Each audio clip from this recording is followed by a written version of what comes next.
Hello friend, आप देख रहे हैं अक्षय कुमार और सैफ अली खान की जोड़ी को, जो 18 साल बाद इनकी एक न्यू फिल्म आ रही है और फिल्म का नाम है अवान, जो 2026 को रिलीज होने वाली है।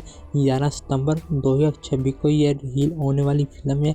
इन्होंने पहले भी बहुत सी फिल्मों में काम किया है, मगर इनकी जोड़ी फिर से 18 साल बाद इनकी एक न्यू फिल्म आ रही है और इन फिल्म के किरदार अक्षय कुमार और सैफ अली खान और कुछ न्यू एक्टर हैं इस फिल्म ने किरदार निभाने के लिए तैयार हैं।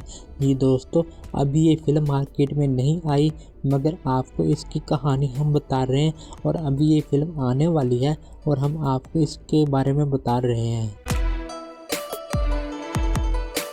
जी दोस्तों, आपको इस फिल्म की कहानी कुछ यूँ है। जज एक मासूम बेटी होती है जो इस मुजरिम का असल निशाना बनती है, लेकिन इस बच्चे की हिफाजत की जिम्मेदारी जज का एक वफादार शख्स लेता है, जो अपनी जान से भी ज़्यादा इसकी हिफाजत करता है।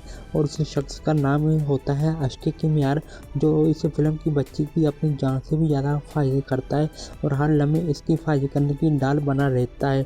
और दूसरी तरफ जब मुजरिम जेल से बाहर आता है, बाहर आते ही फरार हो जाता है और बाद में जज को कत्ल कर देता है।